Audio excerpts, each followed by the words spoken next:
Es el libro de Santiago donde hemos estado ya semana número 7, este domingo son 7 las semanas que hemos estado, y quiero nada más recordarles de qué se ha tratado, qué hemos hecho, hacia dónde va esto. En la semana número 1 aprendimos, y por eso tenemos aquí estos cubos, le llamamos Rubik's Cube, y nos muestran o nos señalan el estira y afloja, en inglés se dice la unresolved tension, pero el estira y afloja de lo que es la vida. Hemos usado como para ejemplificar la realidad o para ejemplificar lo ideal de la vida y lo real de la vida. ¿Qué significa ello? Significa que a través de este libro de Santiago, que fue escrito por el hermano menor de Jesús, carnal, hermano físico de sangre, nos dimos cuenta o aprendimos que la vida muchas de las veces no se ve como deseamos que se vea. Y la pregunta es, ¿qué hacer al respecto? Estamos hablando de un medio hermano de Jesús que literalmente está viviendo un tiempo de mucha dificultad. Un tiempo en la historia que está conocido o está experimentando persecución en una capacidad muy grande. Y por encima de todo estamos hablando de que él escribe a un montón de cristianos o varias iglesias en la provincia de esta área porque han sido expatriados, han sido perseguidos, han sido, otra vez, en inglés sería la palabra bully. Y Santiago les va a hablar a ellos. Y esto es lo que aprendimos desde la semana número 1, que toda esta experiencia difícil de la vida, todas estas calamidades y dificultades, asumiendo que Dios es justo, que Dios sabe lo que hace y que Dios autoriza lo que sucede, no que lo crea, pero lo que sucede, muchos de ellos hemos entendido que es para el propósito de ser encontrados perfectos y de ser encontrados completos o íntegros. ¿Qué implica ello? Implica que parte de esta disyuntiva en la vida, que muchas de las veces se va separando entre lo ideal y lo real, es que la Biblia nunca promete la ausencia del campo de batalla.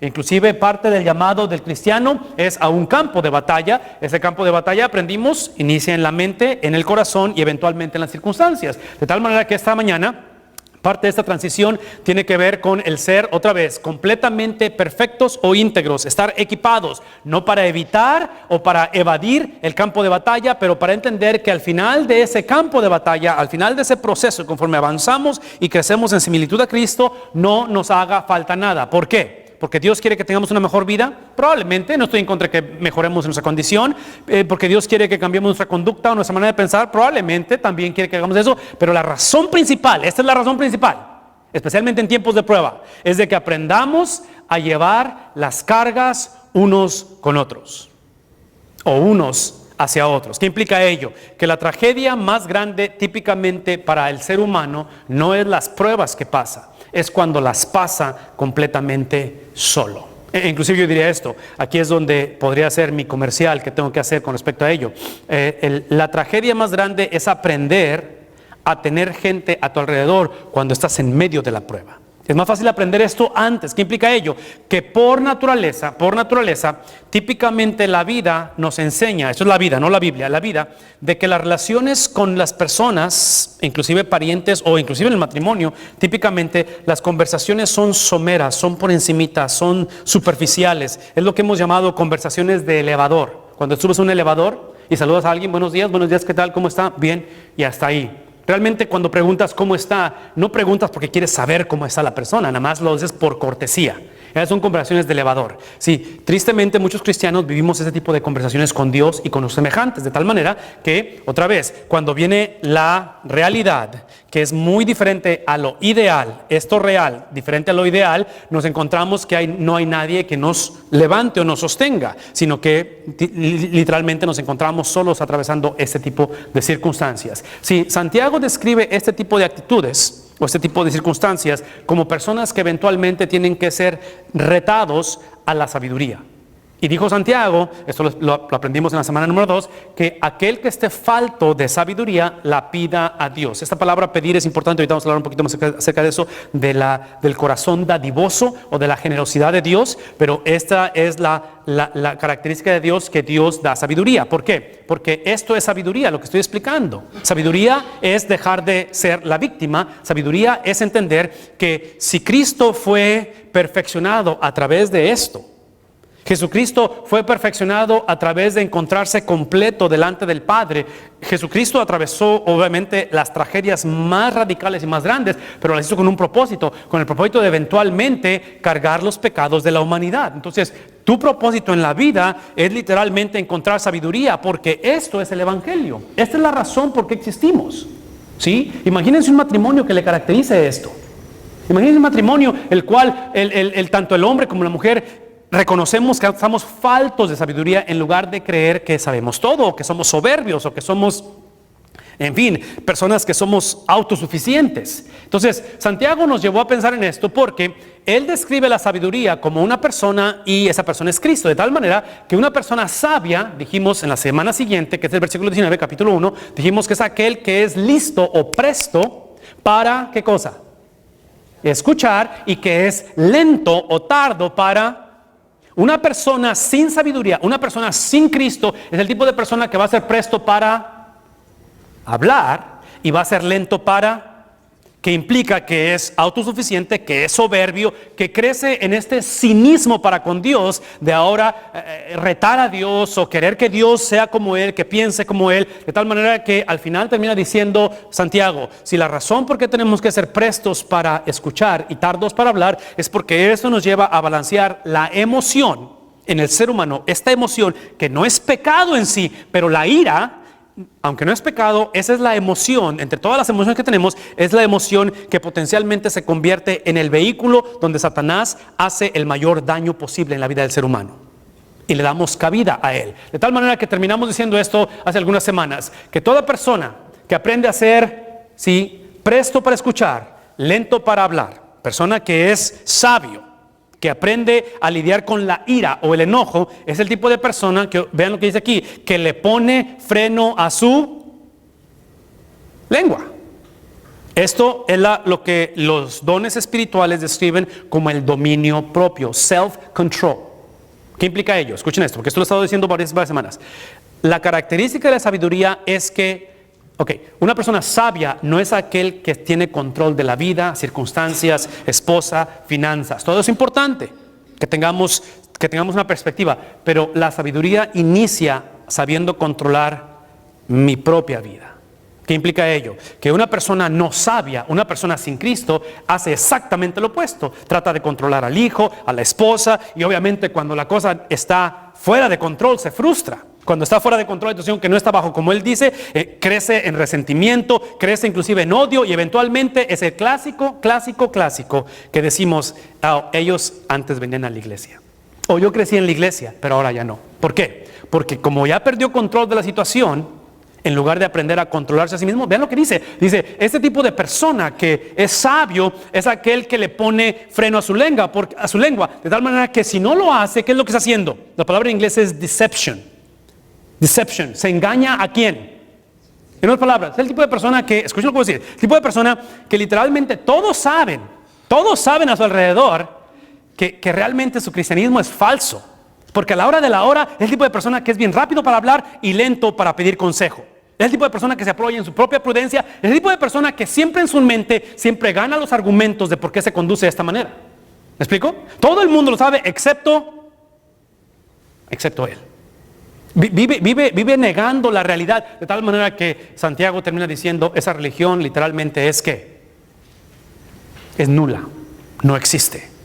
Es una caricatura del Evangelio en lugar de ser el Evangelio. Sí, terminamos diciendo esto la semana pasada. La semana pasada retamos diciendo esto. Hermanos míos, introdujimos el capítulo 2. Hermanos míos, dijimos que éramos ¿qué? Compañeros de matriz, roommates. Que significa que en Cristo somos hermanos, porque acuérdense que está escribiendo el hermano menor de Jesús. Ahora en Cristo somos hermanos unos con otros. Dice la fe que tiene, la fe verdadera es la fe que se deposita en Jesús. Pero dijimos la semana pasada que esta fe depositada en Jesús, cuando atraviesa las circunstancias difíciles, requiere la fe de Jesús. ¿Sí ven la diferencia? La fe en Jesús va a ser puesta a prueba para ser ejercida con la fe de Jesús. ¿Quién es de Jesús?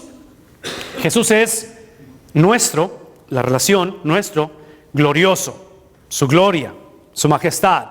¿Sí? Él es el La palabra en inglés es Lord. Esa palabra Lord, Señor, es la palabra que en ese tiempo le pertenecía exclusivamente a los césares, a los que gobernaban en el Imperio Romano. Y por primera vez los cristianos están diciendo, por primera vez en la historia, ¿sí? Todo el mundo decía, César es Señor.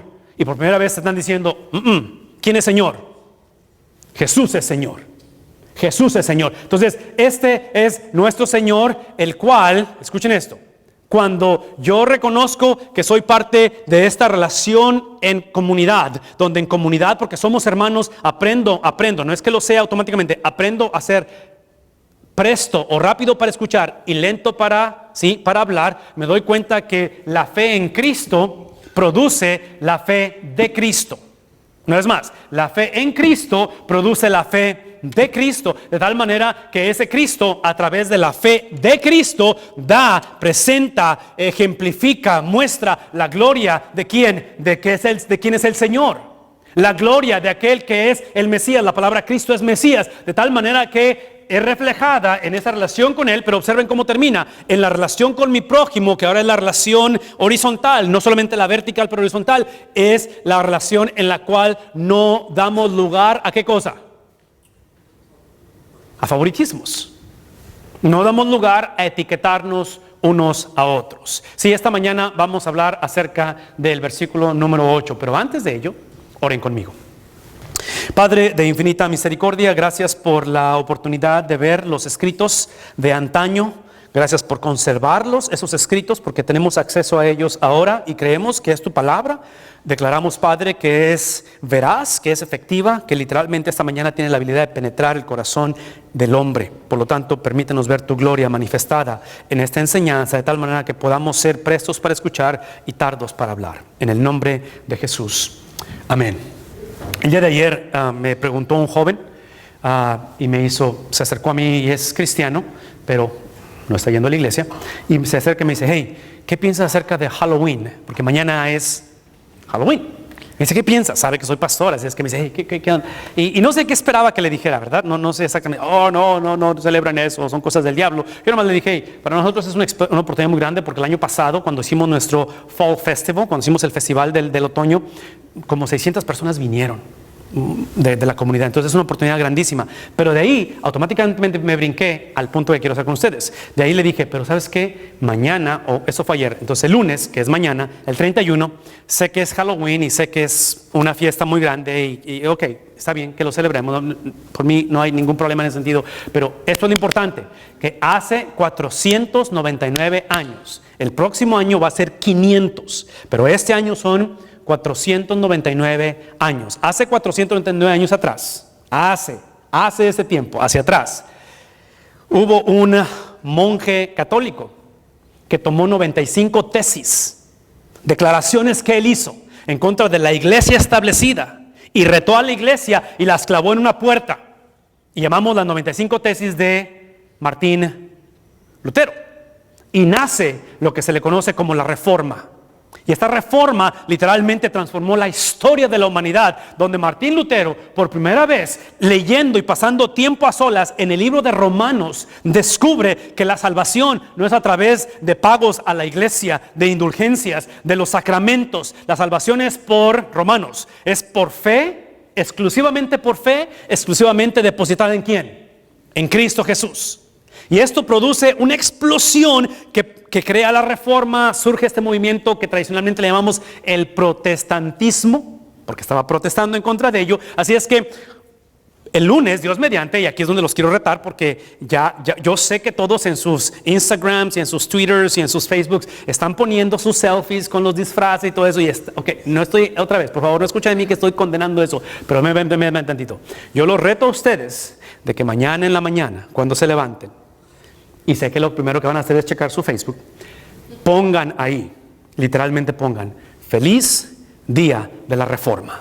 Porque mañana es Reformation Day. Es el día en que nace esta explosión, que no somos producto de ellos. Aquí es el punto donde voy. Hace casi 500 años, Martín Lutero creó una reforma que tuvo que ver con la teología de la iglesia. Por primera vez, Sí, la iglesia va a ser retada, la gente va a ser retada a entender que la salvación, sí, es literalmente, exclusivamente por fe, solo por Jesús. Esa reforma teológica o doctrinal hoy en día es necesaria, pero ya no tanto en cuestión teológica, ahora es necesaria en cuestión de conducta. Porque lo que encontramos con Santiago es que la iglesia en este tiempo, como es el caso de hoy, muchas veces nuestra teología o nuestra doctrina se va separando, continúa dividiéndose de nuestra conducta. De tal manera que tenemos muchas personas que creen en Cristo, pero tomamos decisiones como si Cristo no existiera. Muchas veces, como dije anteriormente, abrazamos o ponemos nuestra fe en Cristo, pero no sabemos cómo experimentar o expresar o vivir la fe de Cristo. ¿Sí me explico? Entonces, Cristo se convierte nada más en la persona en la cual yo le oré o yo entregué mi vida cuando tenía 12 años, 25 años, 35 años y un día voy al cielo, pero ahorita en la tierra es literalmente un infierno y nada más lo que estoy haciendo es aguantando, porque estoy enfermo, porque hay carencias, porque, ¿sí me explico? Pero un día, ¿qué va a pasar un día? ¿Vamos a ir a dónde? Al cielo. Lo cual es cierto, pero esa no es la enseñanza bíblica. La enseñanza bíblica es que cuando tú aceptas a Cristo, es cierto que vamos al cielo un día, pero poner tu fe en Cristo garantiza el cielo. Practicar la fe de Cristo trae el cielo a la tierra. ¿Por qué es necesario ello? Bueno, qué bueno que me preguntaron, porque vean lo que sucede en el versículo 8. Es necesario porque dice Santiago, hacen muy bien si ustedes de veras cumplen, ¿qué cosa? La ley. Entonces, hace año y medio hicimos una serie o navegamos completamente el libro de Romanos y yo usé esto para ilustrar lo que es Romanos, en el sentido de que Romanos es esa justificación por fe solamente en Cristo, a través de la fe en Cristo. Y yo expliqué que la ley, esto es Pablo hablando en Romanos, que la ley de Dios, los 10 mandamientos en el libro de Éxodo, fue dada no para que el hombre la cumpliera. La ley fue dada para varias razones. La primera de ellas es para desplegar, para mostrar, para ilustrar la persona de Dios. La ley, los mandamientos nos enseñan que Dios es justo, que Dios es recto, que Dios es santo, que Dios es majestuoso. Ese es el propósito de la ley. Pero conforme la ley nos muestra eso, la ley se convierte en un espejo y en ese espejo nos vemos todos y obviamente el reflejo que sale de la majestad de Dios es un ser. Tú y yo es un ser no majestuoso, no perfecto, no santo. Entonces la ley lo primero que hizo es que nos mostró que no podemos cumplirla. Entonces Pablo describe la ley como una carga, como una maldición, de tal manera que convenencieramente se nos olvidó que no solamente la ley nos despliega, nos muestra la persona o el carácter de Dios, pero la ley también fue dada para apuntar hacia la persona que iba a cumplir la ley. Su nombre es Cristo. Entonces, cuando pensamos en hombres y mujeres que potencialmente separamos la reforma doctrinal de hace 500 años con la necesidad de una reforma de conducta de hoy en día que vaya a la par con lo que creemos, cuando eso se separa y convenencieramente nada más creemos en Dios, pero tomamos decisiones como si Dios no existiera, lo que estamos haciendo, estamos diciendo esto. Ok, la ley me fue dada para que fuera, en inglés es la palabra read o measurement, como una regla, como un tabulador, ¿sí? Y la ley me enseña que yo literalmente estoy corto para ser amigo de Dios o hijo de Dios. Entonces, cuando yo separo esto, yo lo que hago es que cometo el error convenencieramente o tal vez por ignorancia, cometo el error de tratar de cumplirla. Y cuando yo trato de cumplirla y ponerme bien, de tal manera que voy a diezmar para que Dios me dé, voy a hacer esto para que me vaya bien, y empiezo a poner este tipo de mentalidad de que ahora voy a hacer un montón de regulaciones para que me vaya bien, el error que cometemos es esto. Tratamos de agarrar la ley y hacer esto, y cargarla. Bueno, la ley sin Cristo, sin el cumplimiento de la ley, literalmente lo que va a hacer es esto. Gradualmente nos va a destruir. La ley va a ser una maldición, porque nadie puede cargar los mandamientos de Dios. De tal manera que el hombre eventualmente muere. ¿Por qué? Porque acuérdense qué es lo que dice Moisés. Moisés le dice a Dios allá cuando está dando los 10 mandamientos, en ese monte le dice, muéstrame tu gloria. Y Dios le dice, no puedo mostrarte mi gloria, porque si te muestro mi gloria, ¿qué va a pasar contigo, Moisés? Vas a morir, porque nadie puede nadie puede con la persona de Dios. Por eso de mí han escuchado varias veces esto, que la salvación en Cristo es salvación primeramente de Dios. Muchos piensan que la salvación es salvación del infierno. Sí es del infierno eventualmente, pero Dios te salva primeramente de Él mismo, porque Él es un fuego que consume. ¿Sí me explico? Es un fuego que consume. Dios consume al hombre, ¿sí? Dios te salva de sí mismo. Dios te salva de ti mismo. Ser salvo de mí mismo es ser sabio en lugar de necio y eventualmente del infierno cuando muramos. De tal manera que en este caso Santiago dice, todo aquel que ha puesto su confianza en Cristo, vean lo que dice, y si de veras cumplen la ley porque has aceptado a Cristo, porque la ley apuntó hacia el cumplimiento de la ley, el cual es Cristo. Cuando tú aceptas a Cristo, cuando tú tomas a Cristo, Cristo te da la habilidad ahora de cumplir la ley. Entonces, el cumplimiento de la ley es mi responsabilidad. La única cosa es que mi responsabilidad después de Cristo. ¿Sí ven la diferencia? No antes de Cristo. Porque lo que hizo la ley, ven esto, porque esta es la esencia de Dios. La ley literalmente, Cristo la cargó y Cristo en su vida perfecta, porque Él fue perfecto en este mundo, no pecado, fue el tipo de persona que pudo cumplirla. Pero eventualmente el cumplimiento de la ley en Cristo, Él ahora hace el proceso que llamamos de expiación. Este proceso de expiación es lo que les he dicho que es como el intercambio cuando van a una agencia de carros y cambian su carcachita por un carro nuevo. Es lo que hizo Cristo, que Él tomó la ley, la cumplió, vio nuestra condición de que nosotros no cumplíamos la ley y fuimos literalmente aquellos que violamos la ley, y Él tomó nuestra condición y la hizo su propia condición, de tal manera que la ley, porque la ley nunca cambió, ¿qué hizo con la persona de Cristo? Literalmente lo puso en un sepulcro. ¿Sí captamos lo que está pasando? Cuando Él toma nuestra condición y Él nos da la suya, ¿sí? Alguien tiene que pagar el precio de la ley, y Cristo entra en un sepulcro. ¿Cuántos días en el sepulcro?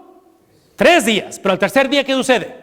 Porque su vida fue perfecta, porque Él adoptó nuestra condición, en el tercer día Él resucita. Esa experiencia de resurrección de Cristo es la que nos hace hoy en día cumplir la ley. Pero dice Santiago, si alguien la ha cumplido, no toda la ley, nada más lo que es lo esencial de la ley, lo que es la médula de la ley, que es el amar a tu, a ver, díganme, el amar a tu prójimo, ¿como quién? Como a ti mismo. Ok, hablemos un poquito de esto. No mucho tiempo que queda, pero le hablo de esto. Sí, el amarme a mí mismo inicia, por favor escuchen eso, inicia o es entender de que la conversación siempre estuvo basado en quién es Dios, no en la necesidad que yo tengo de Dios. Por favor escuchen esto. El punto aquí no es que tanto necesitamos de Dios, o el necio dice, yo no necesito de Dios. Entonces, escuchen lo que voy a decir. El punto aquí no es tanto de que seas necio o seas sabio, de que no necesitas de Dios o necesitas de Dios. El punto aquí es Dios. Cuando yo entiendo quién es Dios, entiendo quién soy yo. Y yo entiendo que fui creado a la imagen de Dios. De tal manera que yo no amarme a mí mismo, no estoy amando al que me formó. ¿Sí ven lo que está pasando aquí? Entonces, amarme a mí mismo es el preámbulo, el prerequisito para lidiar con mi prójimo, porque cuando yo me amo a mí mismo es porque he entendido no lo que me dijo mi papá, no lo que me dijo la semana pasada, o mi condición ahorita, o lo que me pasó cuando estaba chiquito. Es entender que el Dios de la Biblia me diseñó de acuerdo a su imagen y semejanza, de tal manera que esta semejanza es puesta en mí. Esta imagen, sí, está puesta en mí. Y cuando yo valoro mi vida, estoy valorando ¿a quién? A Dios. De tal manera que en sus hojitas, vean lo que sucede. Es que ahora entiendo que cuando yo sé quién es Dios, yo entiendo mi identidad. Por favor, escuchen esto. Mi identidad siempre es la antesala a mis acciones. ¿Sí captaron eso? Una vez más. Mi identidad, quién realmente creo que soy yo, determina lo que yo voy a hacer. ¿Qué implica ello? Lo he dicho muchas veces y lo voy a decir una vez más. No somos pecadores porque pecamos, pero pecamos porque somos, en otras palabras, mis acciones no determinan lo que soy. Por lo que soy, por eso hago lo que hago. ¿Sí me explico? Entonces, en este caso, otra vez, amarme a mí mismo es el puente entre el amor de Dios y el amor del mundo, el amor de Dios y el amor de mi esposa, el amor de Dios hacia mis hijos, el amor de Dios hacia el mundo, el amor de Dios hacia las personas, de tal manera que la razón que yo me amo a mí mismo es porque Dios ha determinado quién soy yo, y como Dios me ha amado a mí, ese amor es simplemente un conducto para otros, de tal manera que Santiago está diciendo esto: si alguno de ustedes llegase a llevarse de reversa el proceso y empezar con sus acciones en lugar de Dios, acuérdense, Dios determina mi identidad determina mis acciones. Si alguno de ustedes inicia con las acciones en lugar de Dios, y así como está en la pantalla, mis acciones eventualmente determinan mi identidad. Entonces, hoy en día mucha gente literalmente que tiene hábitos o vicios, literalmente no ven más allá de los hábitos que tienen. ¿Por qué? Porque piensan que sus acciones, que son malas, determinan quién son. Sí, y Cristo nos dice que somos más que vencedores. Nada más que tenemos ciertas cosas que tienen que cambiar, pero no van a cambiar hasta que no entendamos nuestra identidad. Entonces ven esto: si mis acciones determinan mi identidad, eventualmente mi identidad basada en mis acciones va a determinar quién es Dios. Y eso explica por qué hoy en día muchos nos hemos desanimado o nos hemos desilusionado. ¿De quién? ¿De quién nos ilusionamos? No, nosotros mismos. ¿De quién? Eso explica por qué muchos antes iban a la iglesia. Eso explica por qué mis hijos antes venían a la iglesia, pero ahora ya no vienen. ¿Por qué? Porque iniciaron con sus acciones, las cuales determinaron su identidad, y eventualmente esa identidad determinó quién era la persona de Dios. Por lo tanto, vean lo que dice Santiago, versículo número 9. Dice: pero si muestran algún, ¿qué cosa? ¿Qué es la palabra aquí? Sí, favoritismo es simplemente iniciar con las acciones. Y sí, cuando digo acciones estoy diciendo esto. Es cuando dices en tu mente: es que no lo aguanto, o sea, me cae muy mal. Es que si supieras lo que me hizo ella, entenderías por qué tengo ese rencor. ¿Sí me explico? Acciones es cómo confiarle después de lo que me hizo. Me atormenta todavía. Sí, empezar con acciones es justificar la conducta que no va de acuerdo a la persona de Cristo. De tal manera que dice Santiago: si alguno muestra algún favoritismo, si alguno tiene la osadía de iniciar con acciones, después identidad, después Dios, si alguno hace eso, vean lo que sucede. Lo que está haciendo está, ¿qué cosa? Si la palabra pecar es simplemente abuso personal, eso es pecar. Self-abuse es abusarme a mí mismo, de tal manera que ellos, ese tipo de persona que inicia con acciones, después identidad, después Dios, el tipo que literalmente va a ser encontrado ¿cómo? Culpable. ¿Por qué? Esa es la razón. Pues la misma ley, acuérdense que esa es la ley. La ley los acusa de ser, ¿qué cosa? Sí, la palabra transgresor implica que no es accidental, es con alevosía y desventaja. Es después de haber entendido el propósito de la ley, el propósito que apuntaba a Cristo, que Cristo ahora determina mi identidad, y que ahora la fe que yo puse en Cristo tiene que ser ejercida en la fe de Cristo a través de mis acciones. De tal manera que en sus hojitas quiero que pongan esto: es literalmente el pisar, o es el salirnos de una línea o de un límite, no accidentalmente, pero es a propósito. Por favor, véanme tantito, porque este comentario lo hice el miércoles en nuestra reunión del Summit y fue un poquito controversial, así es que no espero que sea diferente esta mañana, pero va a ser controversial. El término cristiano carnal, ¿han escuchado el término? Cristiano carnal, carnal Christian, en lugar de cristiano espiritual o cristiano consagrado. Carnal Christian, cristiano carnal. Pero escuchen lo que estoy diciendo: no existe tal cosa.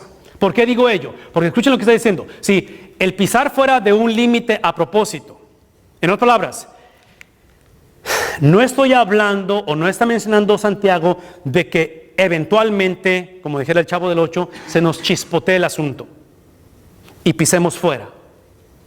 ¿Sí me explico? Eso puede suceder. Pero vivir el resto de la vida pisando fuera, pisando fuera, pisando fuera, pisando fuera y llamarnos cristianos, eso no existe. Eso no existe. Sí, porque el cristiano cuando pisa fuera, ¿qué es lo que hace? Se arrepiente, pide perdón y vuelve otra vez a entender que la conversación no inicia con mis acciones. ¿Inicia con quién? Con Dios.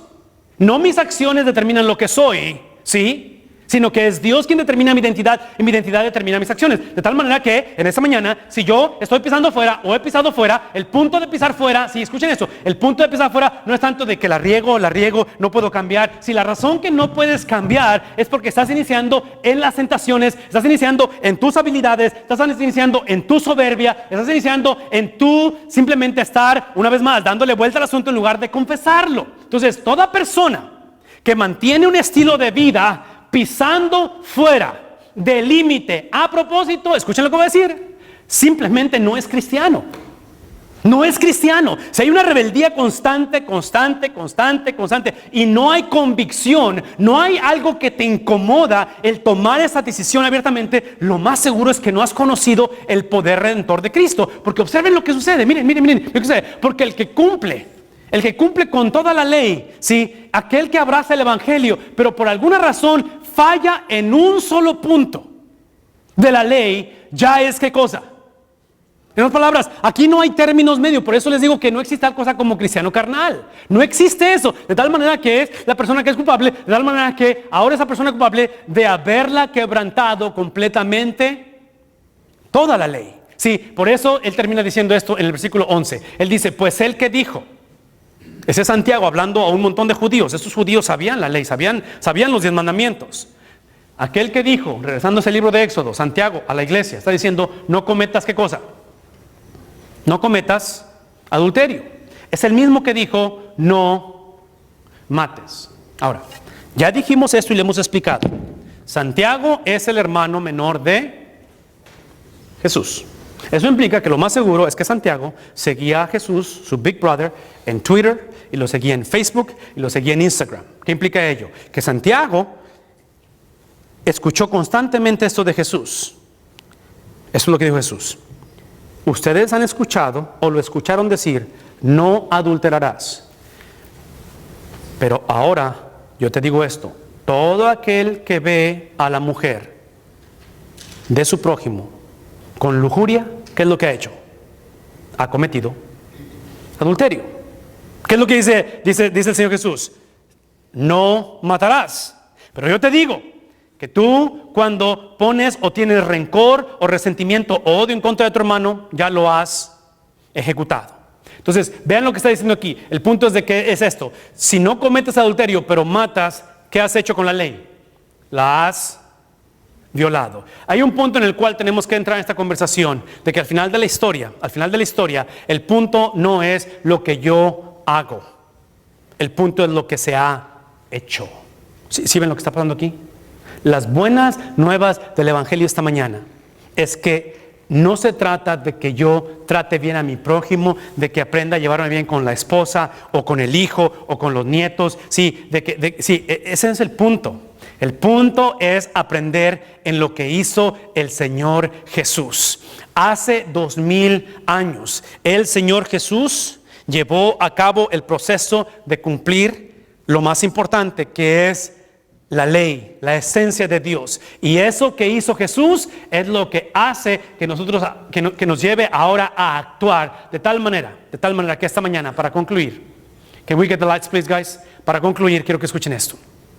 Toda persona que su vida está basada no en el hacer, pero está basada en lo hecho. No en lo que yo voy a hacer, pero en lo que hizo Cristo. No en mi habilidad de cumplir la ley, pero en la habilidad de Cristo de convertirse en el cumplimiento de la ley. No en mi habilidad de tratar bien al prójimo, pero de ver cómo Cristo trató a sus enemigos. ¿Sí ven lo que está pasando aquí? No en la habilidad que yo tengo deseo de buscar a Dios, pero ahora es de cómo Cristo se relacionó con el Padre Celestial. Cuando eso sucede, vean lo que sucede. Cuando eso sucede, ese es el momento en el cual tengo la habilidad de hablar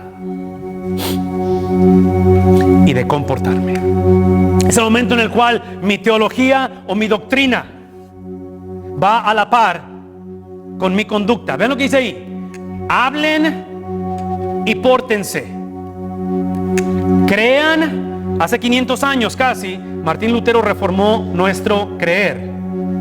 La iglesia tiene que reformar hoy en día nuestra conducta. Dice Santiago, hablen y pórtense como quienes han de ser, ¿qué cosa? No hay mayor amor para la vida del ser humano más grande que un Dios que es justo. ¿Por qué? Véanme tantito. Porque cuando nosotros fuimos encontrados como enemigos de Dios, Él no nos dio justicia, nos dio gracia. Él no solamente dijo: el alma que pecare, esa morirá. Él no solamente dijo que Él es santo y sin santidad nadie vería al Señor. No solamente dijo eso nuestro Dios. Él lo que hizo es que Él implementó su justicia. Véanme tantito. Su justicia la implementó. Y su justicia nos consumió. Su justicia nos marcó para siempre y se convirtió en un yugo, en una maldición para nosotros. Pero hace 2000 años, a través de una virgen, la justicia que Él nos dio y que es inmovible y que eventualmente nos va a juzgar a vivos y muertos, cristianos y no cristianos, ese mismo Dios, a través de una virgen 2000 años atrás, proveyó al justificador. Toda persona que le incomode el juicio de Dios es porque no ha entendido al justificador. Toda persona que piensa y dice: oh, no hay manera que Dios mande o permita que gente vaya al infierno, es la persona que no ha entendido que lo hermoso de la justicia de Dios, que nos juzga a vivos a muertos, fue dada para exaltar su amor. ¿Cuál es su amor? De que el Dios que demanda justicia ha provisto al justificador, de tal manera que ese justificador, vean lo que produce, esa ley, ahora ¿qué nos da? ¿Qué es la última palabra en el versículo? Nos da libertad. La libertad en Cristo, véanme tantito, es la habilidad de hacer lo que dice al principio del versículo, es de hablar y de comportarnos, es de hablar y casar nuestro creer con nuestro actuar, de tal manera que se hacen uno, que eventualmente la gente ya no es tanto que sabe lo que creemos, la gente ve nuestra conducta, que ya no es tanto de que en mí hay una lucha, porque en mí, dice Pablo, está tanto como el querer como el hacer, pero en mí hay una lucha que no puedo. Ahora se convierte en una sola experiencia, de tal manera que esta mañana Santiago nos lleva y dice: porque habrá un juicio para todos, y toda persona que esta mañana separe la justicia de Dios del justificador, toda persona que simplemente actúe basado en lo que él piensa que es Dios, sin expresar a la persona de Dios en Cristo, esa persona va a recibir la justicia sin compasión. Pero dice la palabra de Dios: la compasión siempre triunfa sobre el juicio, porque el justo Dios ha provisto al justificador. Esta mañana mi pregunta para ti es si conoces al justificador. No puedes ignorar la justicia de Dios, porque toda alma viviente, todo aquel que escucha el sonido de mi voz, todos sin excepción seremos juzgados.